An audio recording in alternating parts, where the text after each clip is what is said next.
Hello everyone, Tom Slater here, editor of Spiked. We're going to get into this week's episode in just one moment, but before that, I just want to let you all know about our Christmas donation drive. Yes, it's that time of year again where the snow is falling and the Christmas lights are twinkling and your favourite pro-freedom, pro-democracy magazine is hassling you to donate money.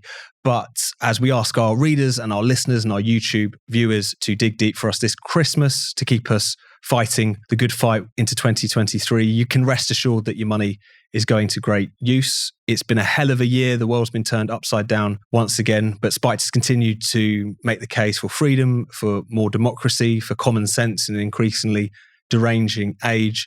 And there's a lot that I think we can really be proud of this year. We've continued to grow our magazine, our stable of writers now spanning great new up-and-comers, as well as some real journalistic legends. We also got into the book publishing game this year. We published Joanna Williams' brilliant How Woke One, and we've got another book slated for release next year, which I'll be very excited to announce to you all soon. And we wouldn't have been able to do any of this without you guys, without our generous readers, listeners and viewers who really do fund our work. Contrary to media rumour, we are not lavishly funded by dark money, although if you do know anyone, please send them my way. If it wasn't for your support and of course the incredibly hardworking tiny team that we have here at Spiked who produce the articles and the podcast and the videos day in, day out, if it wasn't for all of that, then Spiked wouldn't still be here 20 years on, not just surviving, but thriving. I mean, when I first joined Spiked about 10 years ago, we were reaching hundreds of thousands of people a month. We're now reaching millions of people each month, and we really couldn't do that without you and your support. If anything, that support is more important to us than ever, because while Spiked is going from strength to strength in so many ways, you know, we're also coming up against obstacles in this very censorious climate that we find ourselves in, that we rail against. Just as an example, you know, even as Spike's readership and our traffic climbs, we find that our ad revenue goes down because more and more ad agencies are blacklisting dissenting voices like ours because they come under pressure from all the usual suspects who want a media that only reflects their own views and prejudices back at them. So as we go into 2023, a big focus for us is to really grow the pool of readers and viewers and listeners who donate to us as little or as much as they can in order to, again, keep us writing the articles, making the videos and making the podcasts. And alongside that, we've got a lot of really exciting plans for 2023 as well. New features, new writers, new ideas, just to push our message as far across the globe as is humanly possible. So if you can afford it, please do consider digging deep this Christmas and donating to Spiked. You can do so by going to spiked-online.com/donate. And there's also a special offer on at the moment. So to those who donate a one-off donation of £30 or more, you will get 1 year's membership to Spiked supporters, which is a real steal because it's usually £50 for the year's membership. Spiked supporters, if you've been living under a rock, is where it's at. It's our thriving donor community where you can access all kinds of exclusive perks. You can get access to exclusive events with Spiked writers and special guests. Put your questions to people like Brendan O'Neill, as well as guests like Rod Liddell or Toby Young and Lionel Shriver. You can access our comment section, which is for Spiked supporters only. And of course, you can get discounts to all of the books we put out and all the merchandise we sell in our shop. So once again, if you can donate, please do go to spiked-online.com/donate to do so. And I just want to say on behalf of everyone at Spiked, thank you so much for all of your support this year. We really do appreciate it. And we hope you all have a brilliant Christmas and a brilliant New Year. Now, on with the show.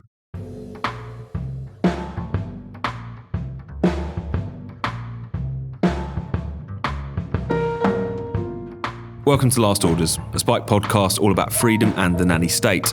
In this episode, we discuss the end of cash, why smoking can save lives, and the hysteria over Elon Musk.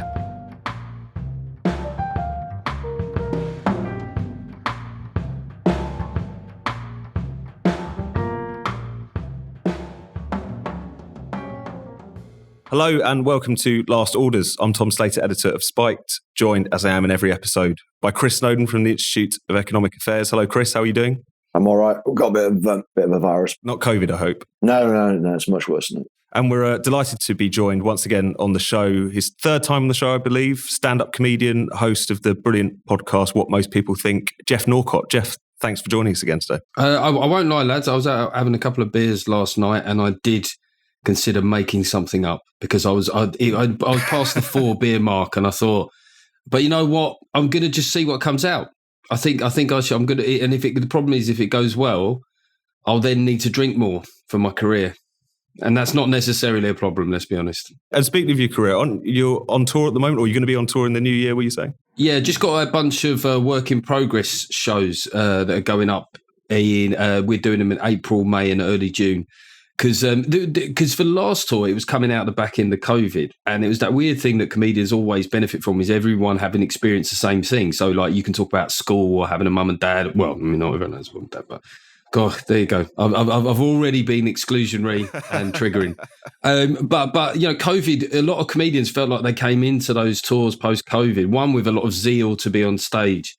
And so, you know, with accessible reference points. So I really want to have a good lead into this. So we're doing 14 shows in the spring of next year. And they'll be good, you know what I mean? They'll be up to I just want a bit of latitude to try, you know, fine tune the last bits, and the ticket prices are a bit cheaper as well. So, you know, just go on Live Nation or anywhere my social media is. Brilliant. And anyone who hasn't seen Geoff live should definitely go. He's fantastic. So we're going to start off with something that you've written about, Geoff, today. And it's the move towards a cashless society, a contactless society. You wrote a very funny and insightful piece about it for The Spectator. This is a sort of topic that animates a certain kind of very online right-winger. But in your piece, you talk about how even as a kind of self-identifying centrist dad, there are things about the move towards getting rid of cash that concern you. So do you want to talk us through that piece a little bit, some of the points you made in it? Yeah, it occurred to me, I was going out to Dublin to do a couple of shows there. And yes, they do book me. People will probably be surprised to hear. I was going out of Dublin and I left my debit card in the departure gate. But I just thought, well, I'll get there and I'll sort it out, you know. And it wasn't quite as easy to sort out as I thought. And there were problems with sort of withdrawing money in Dublin. You know, it's just one of those modern things that if you've got money in the bank, you think you'll be able to sort it out. And it wasn't as easy as I thought.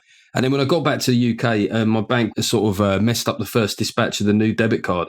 So I was having to just withdraw a lot of cash and just, you know, sort of pay for things analog. But then I just found this sort of like string of places that were just sort of slightly sanctimoniously saying, actually, we're cashless. And there was something about the way they said it really aggravated me, but like it was some sort of trend or some hipster, you know, like kombucha or something, you know. And I thought, this is bad because I could see that there were some places, you know, like I went to the Ministry of Sound, believe it or not, at my age for a daytime clubbing event. And I thought, well, most people here are going to have debit cards, right? But if they ever have bingo at the Ministry of Sound, you know, it's going to be a different proposition. I just thought, on the one hand, there's the practical element of it for people who simply, you know, don't have bank accounts or don't want to have bank accounts. It's not an unreasonable thing to not wish to have a bank account. And it just it's quite exclusionary, really. And I think that, I suppose the point that kept coming up in my mind is we've had cash for thousands of years, right? And if we are just getting rid of it, I think it'd be a real shame if it was one of those things that just drifted away on the breeze without even a discussion, because that's what it feels like is happening. And you also mentioned the kind of civil liberties implications, I suppose, or just the ability for all of that, just everything to be tracked, and how you don't need to be a conspiracy theorist to be concerned about that. Well, yeah, I mean, like just the fact that every single thing has a footprint. Now, I am probably one of those people that lives a fairly law-abiding. I'm not really concerned about tech giants knowing a lot about me, but there are people that are, and it's not an unreasonable wish. I mean, there's this kind of fatuous argument that people make in response. We go, have you got a smartphone where you're getting tracked? And you go, okay, I'm allowed to have a point in this debate where I come alive. I can't, be there right at the outset of it. But I think that the cash is such a fundamental thing, and it's not just about illegality. It's just it's reasonable to not think the state should be able to, one, know everything you're doing, and two, have a built-in means by which to sanction individuals. And what do you think about all of this, Chris? Are you concerned about a cashless society? Is it something you thought much about? Yeah, well, I haven't thought about it a lot, but yeah, now and again I have. I like cash a lot. In fact, one of my tips in life is always to have lots of cash in your wallet, because I think you always feel a lot happier, even if you don't really spend it, which you can, like Geoff says, often you can't these days. Or you don't need to anyway. That always cheers me up, having 200 quid in my wallet. Some people say you might get mugged in that. Oh yeah, well, you might. Especially now that you're advertising it on this podcast. Yeah. If you see Chris, there's a good chance he's got 200 quid on him. So yeah, like one of those security vans that says this man is emptied overnight. I've got some dry cleaning to pick up today actually, and the dry cleaners only take cash. That was quite surprising when I saw the little sign saying they only take cash. And you do get quite a few places still, my neck of the woods anyway, say we only take cash.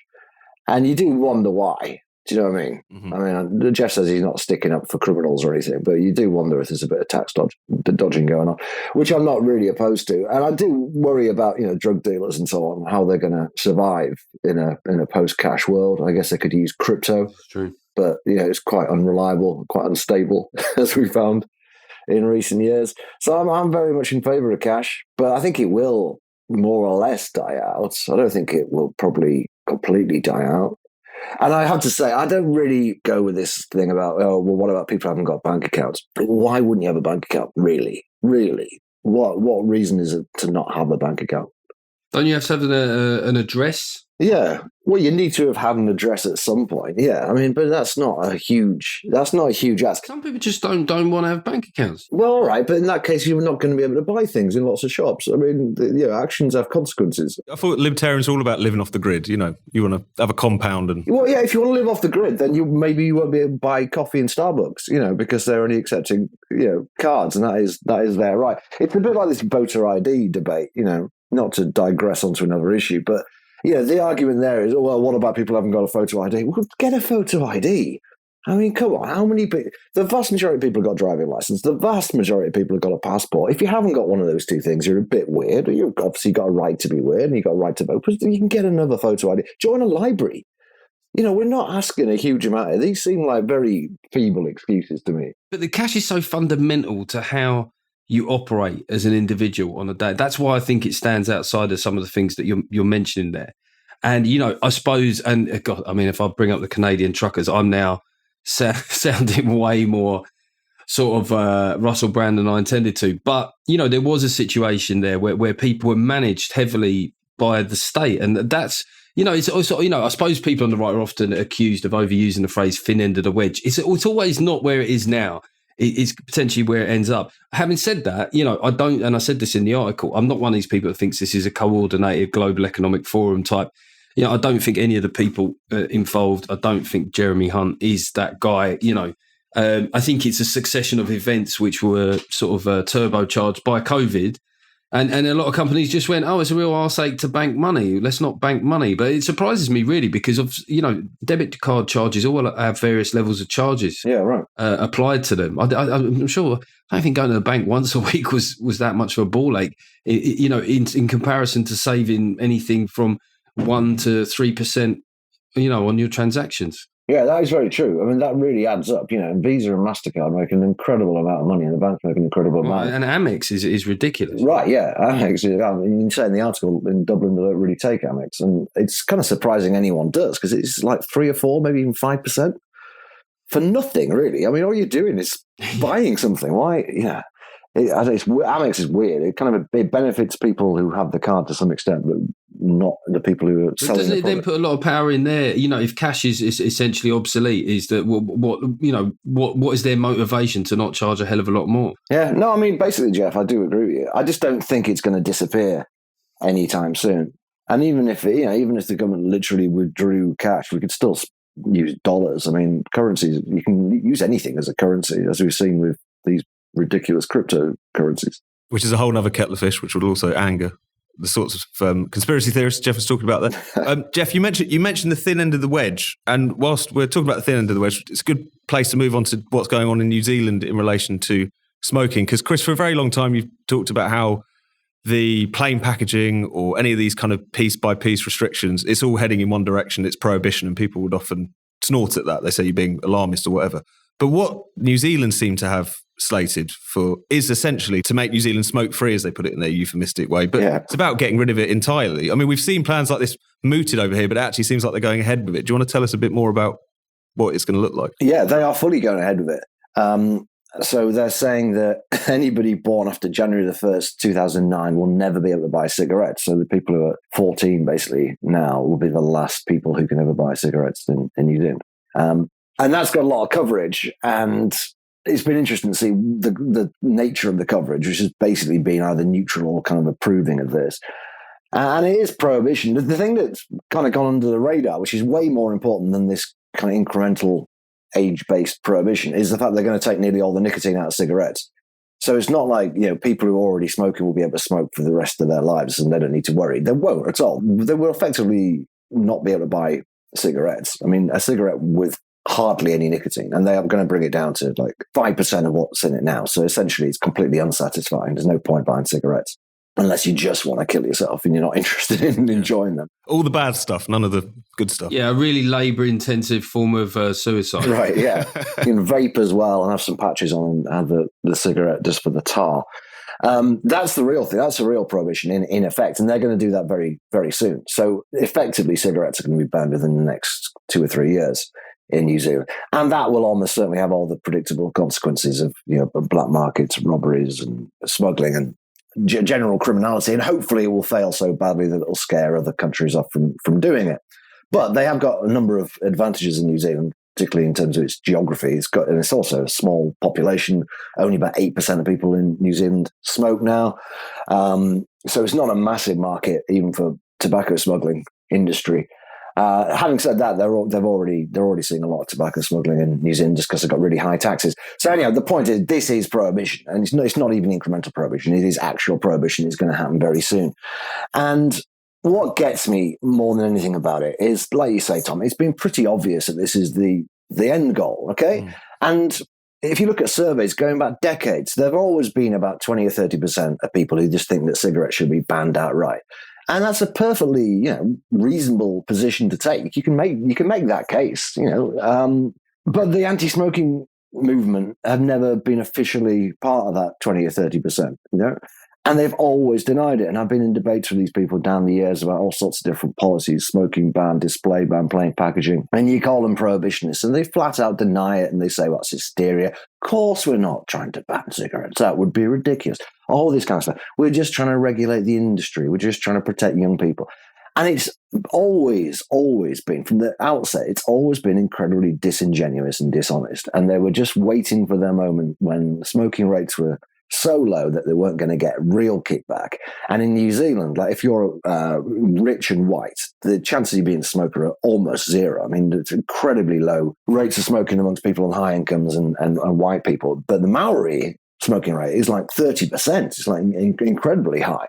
So there's, I think, a kind of a racist element to this. I guess these people would say it's positive discrimination because they're helping the Maoris more, but that's massively disingenuous too. So, I mean, all I'm saying is it's the dishonesty of the movement for decades that gets me. And they flat out deny that they're prohibitionists right up until the moment that they bring in prohibition, at which point they go, actually, this is a very sensible thing and it's really the only logical conclusion to this. What do you make of this, Geoff? I mean, I said a while ago, and it's slightly tongue-in-cheek, but it was during COVID that I thought Jacinda Ardern would be the world's first woke dictator.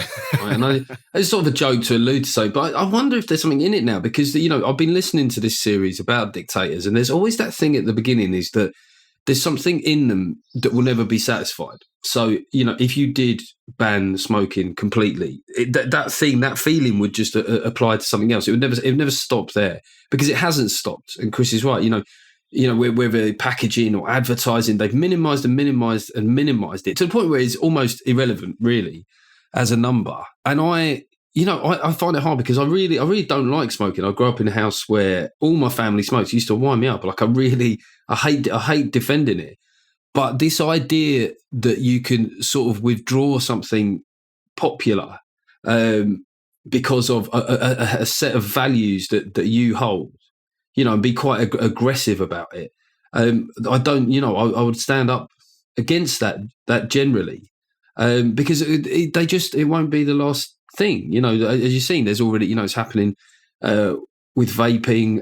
And I just wish all these pricks would go to church, to be honest. I think, And also how the kind of anti-smoking playbook becomes the playbook for everything, like you say. Like, we're having conversations about plain packaging for fast food and stuff.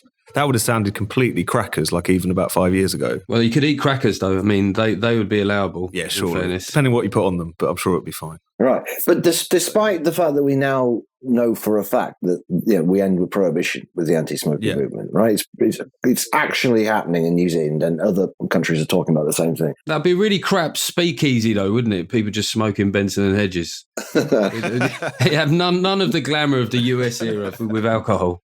Even though we've got proof that the libertarian slippery slope people were correct on this, if you make the same argument about alcohol or gambling, people still come back with, don't be ridiculous. Of course I'm not going to do that. Despite the fact that there has actually been prohibition of alcohol.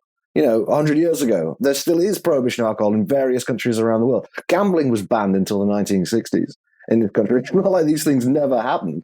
And it's hardly as if the world is generally going in a more liberalizing direction, right? So it's perfectly plausible that sugary drinks or certain alcoholic beverages or certain types of gambling are going to be banned. I mean, it's exactly the trajectory we're on. Do you remember Layla? Is it Layla Moran? Yeah. She's a Lib Dem. I never really know any Lib Dems ever. So if you do know one, it's usually for bad reasons, isn't it? Yeah, I mean, Layla Moran is probably the most famous Lib Dem, but that's sort of like, that's not a high tariff, is it, for being the most famous Lib Dem? She's the showstopper. She's box office. But she spoke about liberalism as freedom from, and she literally just redefined it from being freedom to do things to freedom from things. And there is a philosophical argument that you can make there about, for people to be, but it always ends up sounding dictatorial to me. Like the moment you start saying, for people to be free to live their lives from fear, other people must be stopped. That always goes down the same route. And it's been really interesting listening to this podcast about dictators, because the thing that comes out, particularly with communism as well, it's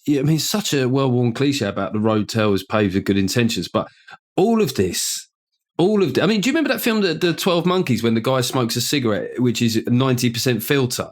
And we thought, hilarious.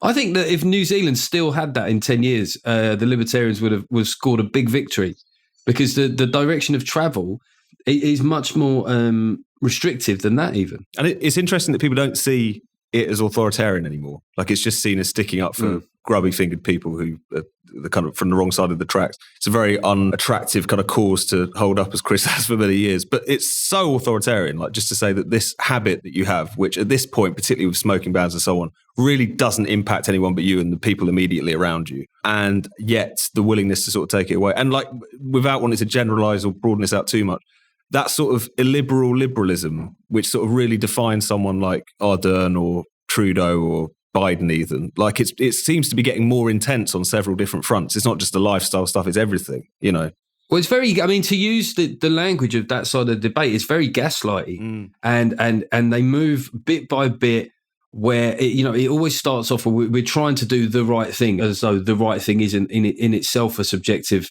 idea, and it really just bit by bit just takes away agency. I was thinking, this is sort of related but not, but I was thinking about being frustrated with the Conservatives, and you as a lot of people are, you reassess, well, what is my political orientation? What is it that makes me right wing? Am I still right wing and stuff? And then I was thinking about just gritting the roads, right?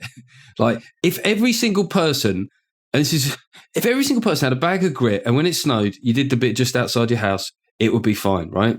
It would work. That system would absolutely work. But people almost want to consolidate the management of their lives into centralized places.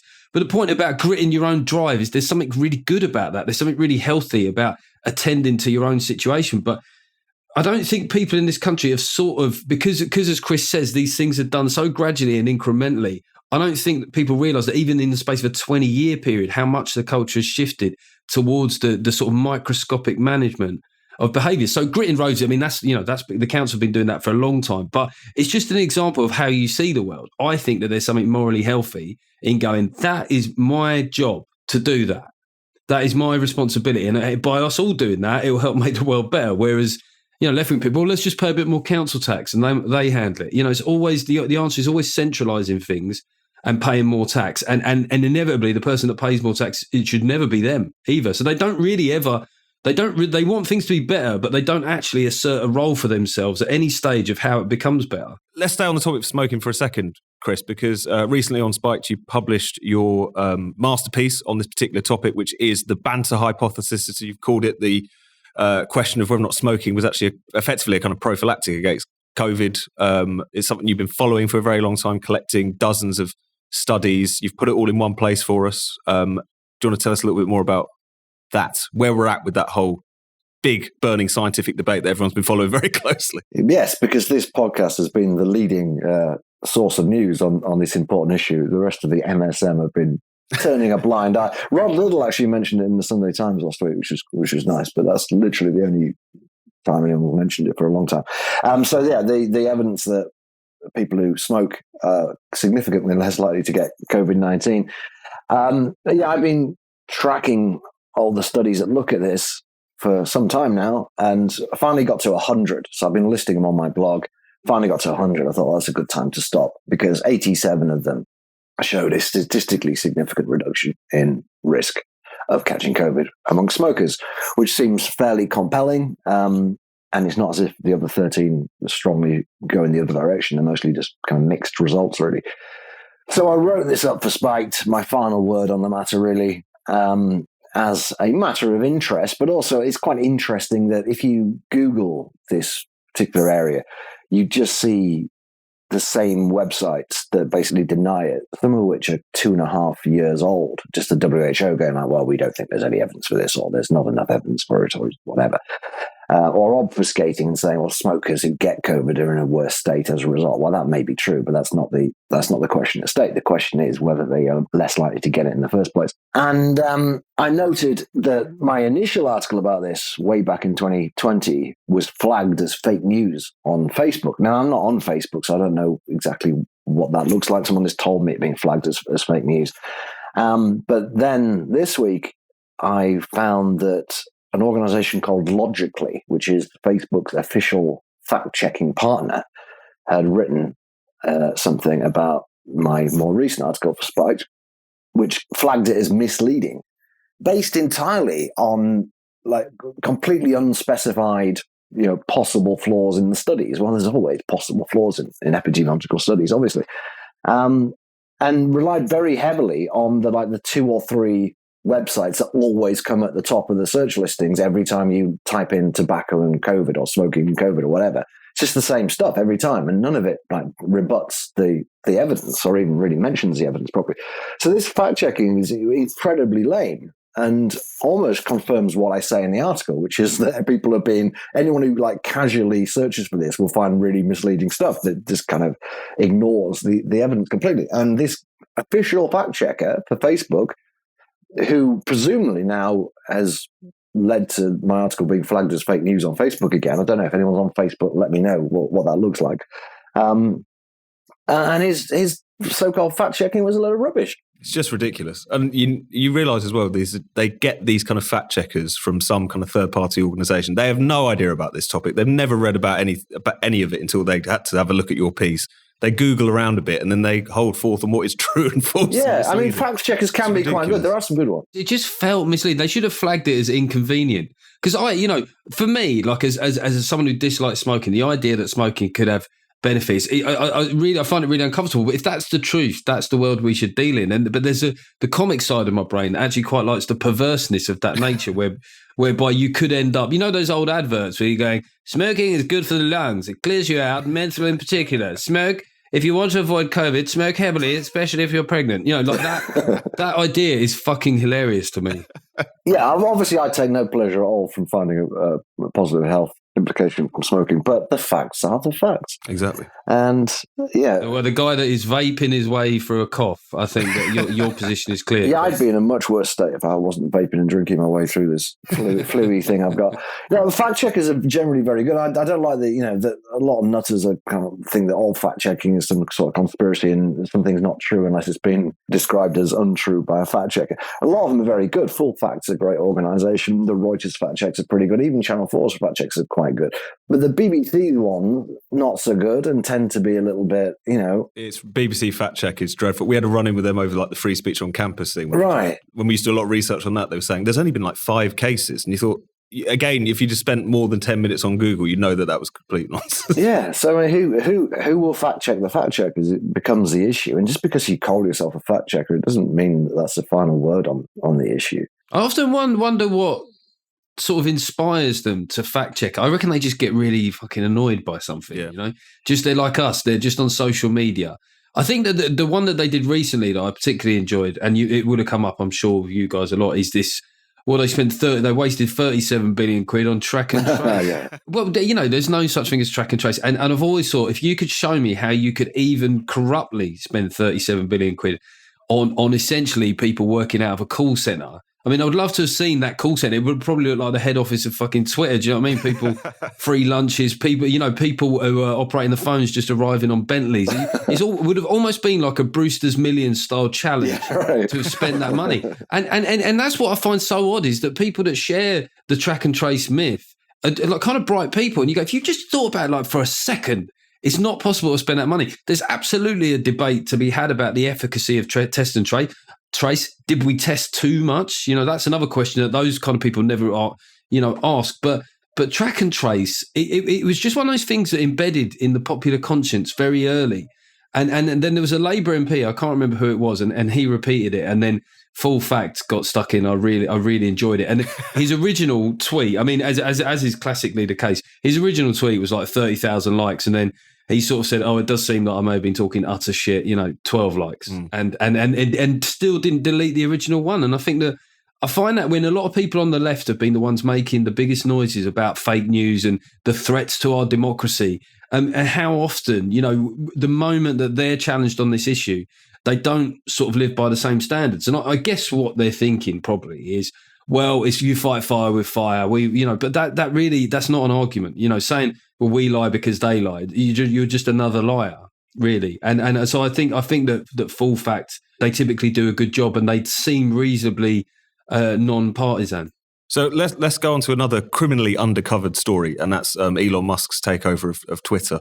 We haven't really talked about it much on the podcast before, but obviously it's kind of flushed out all of the usual arguments, not just about big tech censorship, but free speech in general. I mean, the general sort of take seems to be that he, in trying to, at least this is what he's saying he's doing, kind of liberalise Twitter, he's ushering in far-right extremism and so on and so forth. So there's so much we could talk about here. There's also been the Twitter files recently, the kind of journalistic writing up of what happened, particularly in 2020, around suppressing the Hunter Biden story, kicking Trump off of Twitter and so on. So there's lots to talk about. But Geoff, in general, what have you made of the whole Elon Musk Twitter takeover thing? Is it just a kind of Twitter bubble story that everyone loves talking about, or do you feel like it's quite significant? I do think that it is a bit of a bubble. I think billionaires in general, I don't think the public give much of a toss about billionaires. We see them as sort of oddity, right?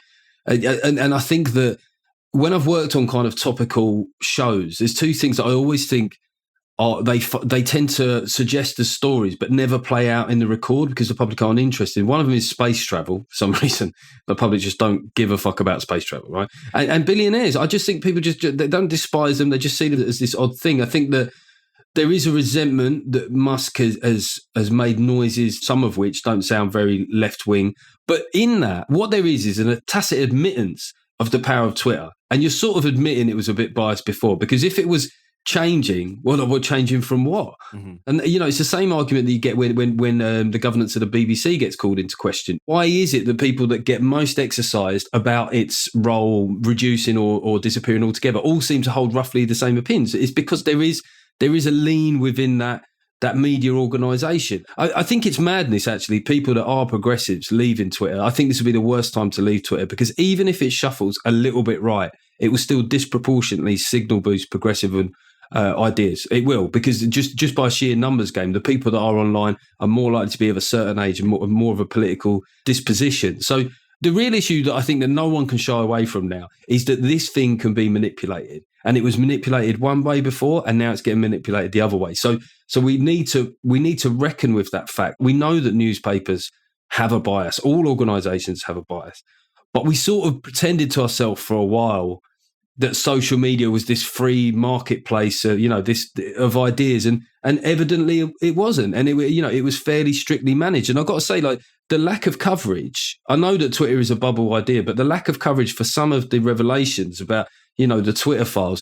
There was one sort of information dump And I thought, well, this is going to have to be on like the BBC website. And the only Twitter story on the BBC website was about the welfare of Twitter staff. Like some of them were being asked to stay overnight, and it had a picture of like some bunk bed that they were sleeping in. I go, okay, I mean, it is a story. I'm not sure it's the story. It was interesting. I think the weekend that the first Twitter Files thing was published, I think even in the New York Times, this is, America's newspaper of record, the two stories they had were about 2 days later. One of them was about Trump's reaction to it, because he said that the Constitution should be suspended in response to it. I don't really know why. And the other one was about the kind of the debate around it. Is this journalist just doing PR for Elon Musk and so on and so forth? And again, here, like listening to the radio this morning, again, it's about Elon Musk and his character and all this sort of stuff. The refusal to take it seriously is really weird, because they're obsessed with him, honestly. They're, like you say, they're obsessed with the billionaire, with the character, with this supposedly nefarious individual.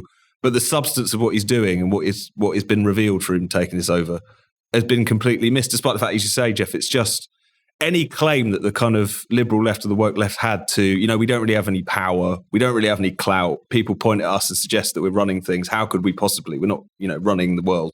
And yet the kind of soft power, which can feel quite hard at times when you're kicking presidents off of the internet and so on, is tremendous. And you see it in those files, them just openly discussing, well, Trump is essentially, at one point they're saying, well, he is essentially like a fascist, so we need to do something about it, Well, I mean, just one thing quickly before Chris comes in is there was one piece of information that was sort of signal boosted by people on the left, was that they found that right-wing politicians and right-wing news stories were given more coverage by Twitter or social media, which certainly on the face of it seemed to fly against what we're saying here. But I thought there's, on a raw numbers basis, the reason that is because people quote tweet. They say, look at what this idiot has said. I mean, like the Daily Mail, the amount of traffic that they get, I would say on social media, is the overwhelming majority is people sharing images or kind of screenshots of their front page will be people because they want to tell you what they're opposed to. That's like 90% of like social political discourse on social media is, look at, this is what I hate. People constantly. So naturally, I think that if you were to actually go in forensically and go, all right, how many of those things were shared in a positive way? I didn't fully trust that as a counter to what was being said by Musk. Chris, what do you think about the whole Musk phenomenon? Well, on paper, it's not a good thing that, the public square is owned by one billionaire. But in practice, it seems to be working out so far, as far as I can see. The guy believes in free speech. I know he's been controversial because he's kicked a few people off, but apparently only for a day or maybe a week at the most, and supposedly only because they were doxing his whereabouts, which is against their terms and conditions. So, I'm a bit uncomfortable with the potential for him to suddenly, do lots of weird things. And he has been saying a few weird things recently, particularly with regards to Fauci and COVID and stuff like that. He's been a bit red-pilled, isn't he? There's no two ways about it. Well, we could all do without that. It's like, you want to believe if there is going to be this singular owner of something as important as Twitter, you want to believe that they're fairly sober-minded. So when someone's essentially tweeting like a bored like computer programmer who just wants to wind people up, I don't think that's helpful. I think that's what makes people on the left nervous, and I do understand that, is when he seems, I guess, a bit trolly, and is just doing things for shits and giggles. Yeah, but see, I don't mind that. In a way, I think that's the best thing about him, because he comes across as a genuine user of the platform. Do you know what I mean? And he clearly spends a bit too much time on 4chan for a guy in his position and his age, really. But yeah, I don't mind that. He shows that he's into it, and he's not like he's, he might be saying some weird things about, arrest Fauci or whatever, but he's not banning people who say the opposite. So he's just a character, and there aren't enough characters in public life anymore. There's nowhere near enough eccentrics knocking around. Everything's so boring, and I think that having some guy like him who's slightly unhinged, but basically I think well-meaning, is a net positive. I think, I do trust his motivation. I do think that he saw something wrong and wishes to address it. And I do agree to an extent that in an age of Sunak versus Starmer, I mean, and a lot of people, so it's become almost like a trope on the left to say, look, I actually want boring now. I want boring. I go, all right, I think that there are aspects of Boris that were too charismatic, but I don't, when I see Sunak and Starmer go up against each other, and I do think that there'll be like a sort of fourth horseman of the boring apocalypse, is that if Hunt has to face Starmer, when they are palpably the same fucking bloke in a different mirror. I don't know what will happen there. You know, like when you're like in those films, like when you hear echoes from the metaverse in these Marvel films. That'll be one of those odd moments where things start to fragment, and then there'll be some Inception type moment where the floor becomes the ceiling and stuff. So and there, I guess there is an argument for it needed to become less exciting. I suppose there is a space for social media for a disruptor. Definitely. We're fast running out of time, so we're just going to get to our postbag section where people send in their questions. Postbag. It's bulging, We've got one here from Alex Dale, friend of the show. Does the team have any New Year's resolutions, especially nanny state related ones? Like if someone's going to take up heroin in the new year, I don't know. But Geoff, any New Year's resolutions or particularly any kind of nanny state related ones? Not really. I mean, if anything, it's the opposite, but it's just a very personal thing. Is in COVID, I started drinking a can of Diet Coke every single day. Because I just thought I like it, so I'm going to do it, and it sort of takes away a bit of the misery. But I don't like being an addict to anything. I don't like being a slave to it. It's almost like the opposite. I'm at liberty to do what I want, but I feel like I'm not at liberty currently to not have a can of Diet Coke at lunch. But there's a really interesting advert because Diet Coke are aware of people really hate Diet Coke, by the way. People's relationship with aspartame is fucking hilarious to me because they're so exercised about it. They think that it can cause, and every so often they do a check on it and it comes back the same, which is if you don't have too much of it, like most things, it's fine. But Diet Coke have become aware of this, and their campaign now is based around like, if you want it, you should have it. I think that's genius because that's the exact emotion I go. I mean, obviously, if they did that with other things, like with alcohol, that might be a bit more controversial, or if certain kind of like opiate painkillers became legal in the UK and they said, if you want it, we should have it. That's potentially problematic. But yeah, I'm going to try and cut down. My Diet Coke intake. Do you not prefer Coke Zero, Geoff? No. And you know why? Because it tastes so much like Coke, it makes me suspicious. I don't feel like that could be right.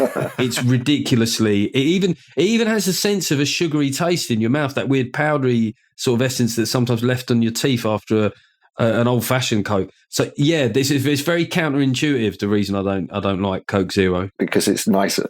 No, do you know what? I've drunk Diet Coke so long. I think it goes well. I think it goes really well with standard lunch foods. There you go, the kind of classic meal deal sort of, situation. What about you, Chris? You got any New Year's resolutions? No, I don't really believe in them. I don't see that. If you want to make a change, you can do it any time. Do it any time of the year. And I don't particularly want to make a change. I think if I was in New Zealand, I might take up smoking. Do you not think maybe some people will do that? You can see this door is about to close. When you go, well, might as well. Time to give it a go. It's only got 2 years before they ban it. I might as well start smoking. I think I'd get back on the fags if the government said, like, from 2025 we're going to ban cigarettes.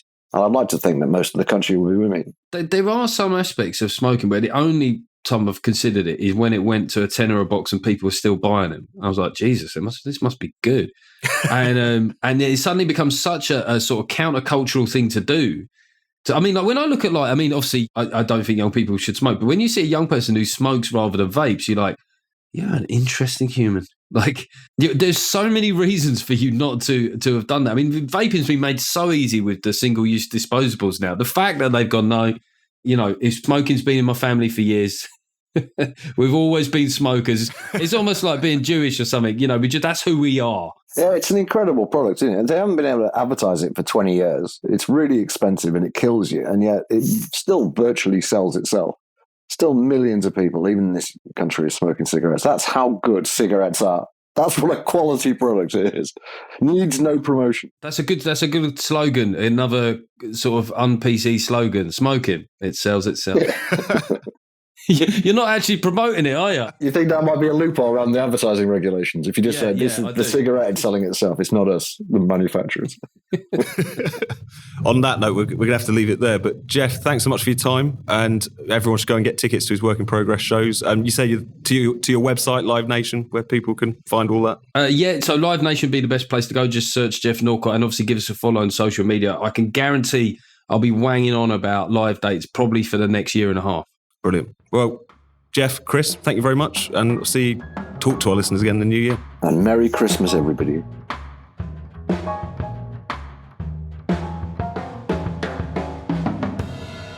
You've been listening to Last Orders. Be sure to subscribe to this podcast wherever you get your podcasts. Please do take a moment to leave us a rating and a review. And if you'd like to support the show, why not become a Spiked supporter? Just go to spiked-online.com/supporters to sign up. That's spiked-online.com/supporters.